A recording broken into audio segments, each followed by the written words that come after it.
In the next scene, we see Ronan and Shellifen in the air. They were on the rock bird with Thunder, while he was on the bird.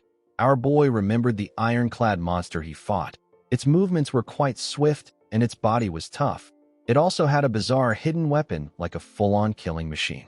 Although this monster was strong, it wasn't something that the warriors of Dainhar couldn't handle. Ronan knew that there was only one reason why the warriors were defeated. It was because the master of the beasts possessed the blessing of the stars. This means that the person in Dainhar is someone at the level of a brigade leader. Because the beast and its controller were separated, the blessing didn't work. This is why Shellifen's attack worked against the monster. Our boy knew that things will be different from now on. While he was thinking, our boy remembered something. He reminded Thunder that he said that there were 2 ambushers earlier. The boy said that one controlled the iron beasts. Ronan asked him about what the other guy did. He asked him if the man had any unique weapons or techniques. Thunder said that he actually doesn't know. He explained to our boy that the woman controlling the beasts is the only one who fought their warriors. The other man just watched from afar. He stood still and held his hand together as if he was praying. He didn't do anything. Shellifen did not expect to hear this. He told Ronan that it will be hard to gauge how strong the man is with this information alone. Ronan said that the only thing they can do is face him head-on. The scene shifts, and we are taken to Dainhar. We see the dead bodies of the warriors lying on the ground. Ronan and Shellifen couldn't believe their eyes. They did not expect the situation to be this severe. Ronan asked Sita if there is any sign of someone who can be saved. Sita shook his head to tell our boy that everyone there is dead. Ronan grit his teeth out of anger. He couldn't believe that the cultists would go this far. The organization would do anything to achieve their goals, but they were never the kind of fools who would just go around causing chaos recklessly. They were discreet because they didn't want people to be aware of their existence. However, this incident shows that they have no regards for such things. Ronan realized that something is unfolding differently from how it did in the past. He wondered if there was something in the Dainhar of today that needed to be eliminated immediately. He believed that something important is in Dainhar, and the cultists are willing to reveal their existence to destroy this thing. While he was thinking, someone wearing a hood appeared behind him. Ronan and Shellifen quickly turned around when they sensed his presence. They didn't know when the man got behind them. The man grabbed Thunder. Ronan quickly swung his sword at him when he saw this. The man dodged the attack by jumping. Shellifen quickly drew his sword. Before he could swing it, he saw a bomb in front of him. Fortunately, it was a smoke bomb. The man jumped out of the smoke with Thunder in his arms. Ronan and Shellifen were annoyed to see this. They quickly followed the man at a crazy speed. When they got close to him, the man turned around and took out some daggers. He threw them at the boys. Ronan moved in front of Shellifen and used his sword to block the daggers. He was shocked to feel the weight of each dagger. They were incredibly heavy. Even the throwing technique that the man used was incredible. Ronan had barely seen this level of throwing technique before. On top of this, the man's precision in predicting movements as well as his reaction were top tier. Our boy and Shellifen were actually having trouble keeping up with the man's speed. Ronan became certain that Thunder was in serious danger. While he was running, the man landed on the ground. The moment he did this, Thunder asked him to let him go. He asked him if he is on the same side as the intruders. He asked the man to let him down and fight him. He said that he will take revenge for his brother with his own hands.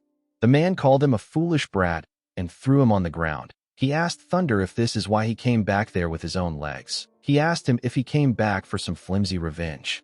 Thunder raised his head up and told the man that he will do it with his own hands. He said that he will get revenge for his brother and the warriors of their tribe. Immediately he said this, the boy saw something shocking from the man. While the man was looking at Thunder, he sensed something. He quickly turned around to block Ronan's attack. He was shocked to see that our boy caught up to him this fast. Ronan forcefully smiled and thanked the man for making him sweat a bit. He asked the man if he is prepared. Immediately he said this. Shellifen appeared next to the man. The man could not believe that Shellifen also caught up to him. The two boys did not look older than any young warriors that he knew. He could not believe that they were already at this level. Before Shellifen could swing his sword at the man, Thunder appeared behind him. He asked Shellifen to stop. He said that the man is not their enemy. Ronan and Shellifen were shocked to hear this. Thunder revealed to them that the man is his brother. The man removed his hood to show his face. This man is Raging Gust. In Ronan's past life, He took a reconnaissance mission. During his mission, what gave him and his group the hardest time was neither the desert climate nor the insane bad guys. It was the people who reigned as the undisputed supreme rulers of the desert. They were the warriors of Danehar. Raging Gust stood in front of the warriors. He told Ronan and his group that they have pretty good skills. He told our boy that he is more skilled than his teammates. He said that our boy is equal to the warriors of their tribe. Gust asked Ronan for his name. Ronan told him that they don't need to exchange pleasantries when they are trying to kill each other. He told him that he will tell him his name since it is his final wish before he dies. He shared his name with Gust. Gust smiled and shared his name with Ronan. He introduced himself as the one who was given a great name by his predecessor and the guardian of the land. He said that he is the best warrior in Danehar. At the time, Ronan and Gust couldn't finish their fight. Our boy was ordered to return, so the fight had to stop. He believed that he would come across Gust if he came there, but he didn't think that they would meet this way. He never expected Gust to be Thunder's older brother. Gust turned to his brother and asked him about what he is doing. Thunder asked his brother to sheath his sword. He revealed to him that the boys are his saviors and allies who will help them. He said that they are very strong. He revealed to Gust that the boys killed one of the ironclad monsters that the intruder commanded in a single strike. Gust was shocked to hear this. He recalled that their attacks didn't work on the monsters because they were imbued with some kind of magic. Even the speed of the monsters wasn't at the level which their average warriors could handle. Gust couldn't believe that this young boys destroyed the monsters that they couldn't handle. He put his sword away and said that he is the one at fault. He apologized to the boys and bowed his head to them to thank them for saving his brother. The scene shifts and we are taken to a mountain. At the top of the mountain, we see a cave. Gust guided his brother and the boys to the cave. Thunder was shocked to see what was inside the cave. He saw that his uncles were alive. He couldn't believe his eyes. His uncles were injured. The men were surprised to see Thunder.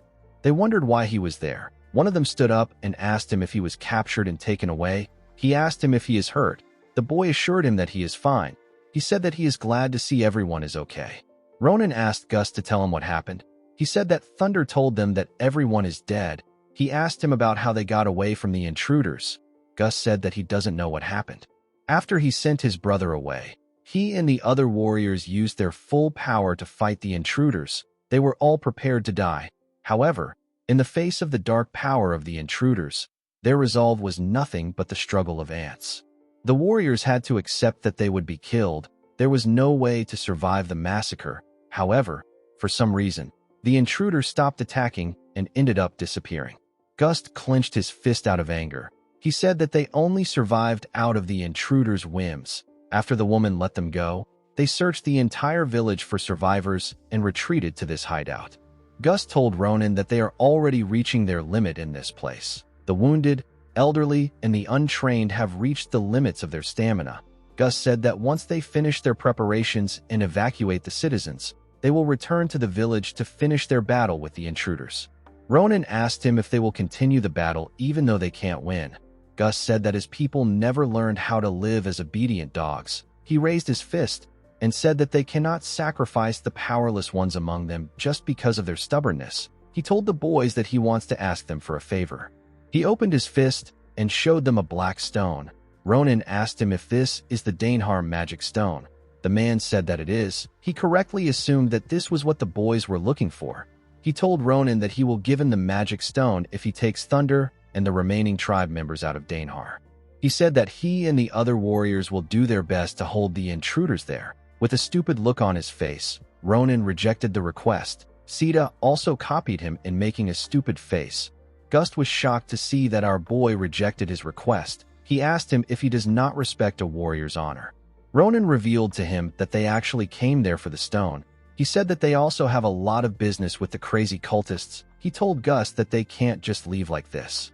With a smile on his face, he revealed to Gust that he can destroy the annoying power that nullifies all attacks. He told him that he has dealt with a few cultists too. Gust was shocked to hear this. Our boy asked him to give the stone to his brother. With a smile on his face, he told the man that he will take the stone as the price for the cultists' heads. The scene shifts and we see Gust hiding behind a huge rock. He was guiding Ronan and Shelofin. He asked our boy if he wasn't lying about what he said earlier. He asked him if he can really shatter their sorcery. Ronan asked him if he believes that he is there to lie and cause his own death. He told him that he already became part of the problem the moment he killed the ironclad monster. Gust realized that our boy was serious. He told Ronan that he was rude for doubting him after everything he has done. He decided to explain the situation. He revealed to the boys that his people have watched over the land in front of them for generations. He referred to the temple in front of them as a holy land. People who are not from the Danehar tribe have been banned from stepping foot into the temple known as the Heart. Ronan did not expect the place to be more magnificent than the Empire's Grand Shrine. He asked Gust about how something like this exists deep within the canyon. The man explained to him that all he knows is that the Heart has existed for a long time. The warriors of the land have to follow a general rule when it comes to the Heart. They have to guard the land until the promised day. Apart from this, the warriors don't know anything about the Heart. Unlike other foreigners, the intruders weren't interested in the magic stones. Gust and the boys moved to the entrance of the Heart. He said that the only plausible thing the intruders could want is the Heart. He was certain that the intruders were after something that lies beyond the door. Someone in white clothes told him that he is correct. Gust and the boys quickly looked up when they heard the person's voice. The woman told him that he is pretty smart for a barbarian. Gust grit his teeth out of anger when he saw her face. The woman with short hair and a scar on her face introduced herself as Yuria. Guys, we have come to the end of our video. If you guys want part 73 of this recap, let me know in the comments section. Don't forget to like and smash that subscribe button for more recaps. See you guys later.